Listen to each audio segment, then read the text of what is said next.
السلام علیکم ورحمۃ اللہ وبرکاتہ۔ میں محمد امتیاز پلاوی۔ معزز ناظرین، میں اپنی بات کی شروعات مناظر اسلام حضرت علامہ و مولانا مفتی عبدالواحد قریشی صاحب کے ایک شعر سے کرنا چاہوں گا۔ کوئی لاکھ روٹے ہزار بگڑے، غضب میں آئے یا تل ملائے۔ کوئی لاکھ روٹے ہزار بگڑے، غضب میں آئے یا تل ملائے۔ کسی کے کہنے پہ حق کا پیغام کب رکا تھا جو اب رکے گا۔ اے امیر شام تیری جاہ و منزلت کی قسم، تیرے نام کا ڈنکا بجا کے چھوڑیں گے۔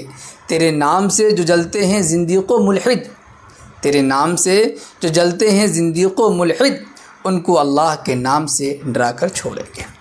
مفتی عبدالواحد قریشی صاحب نے یہ کلام امیر شام، صحابی رسول، کاتب وحی حضرت امیر المؤمنین سیدنا امیر معاویہ رضی اللہ تعالیٰ عنہ کے شان میں کہے۔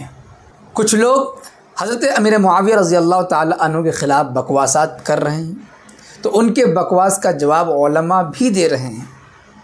انہی میں سے ایک نام حضرت مفتی عبدالواحد قریشی صاحب کا ہے۔ حضرت والا نے سیدنا امیر معاویہ رضی اللہ تعالیٰ عنہ کے سلسلے میں بہت ہی شاندار اور عمدہ گفتگو فرمائی ہے۔ مختصر ہے مگر جامع ہے۔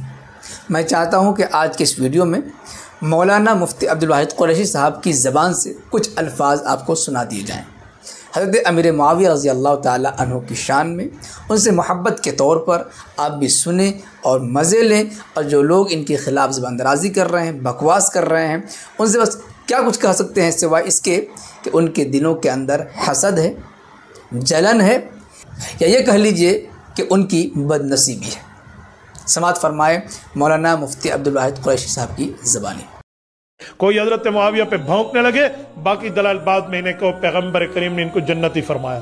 تم بتاؤ حضرت معاویہ پیغمبر کریم کے فرمانے سے جنتی ہیں؟ تمہارے باپ دادا مل کے بھی کوشش کر لیں، حضرت معاویہ رضی اللہ عنہ کو اس ٹائٹل سے نہیں جدا کر سکتے۔ باقی بغض کا علاج کوئی نہیں ہے، بغض میں جو مرتا ہے مرتا رہے۔ میں ایک ہی پیغام دے کر حضرت معاویہ کی اس بات کو پورا کروں گا۔ کوئی لاکھ روٹھے ہزار بگڑے، غضب میں آئے یا تل ملائے، کسی کے کہنے پہ حق کا پیغام کب رکا تھا جو اب رکے۔ اے امیر شام تیری جاہ و منزلت کی قسم، تیرے نام کا ڈنکا بجا کے چھوڑیں گے۔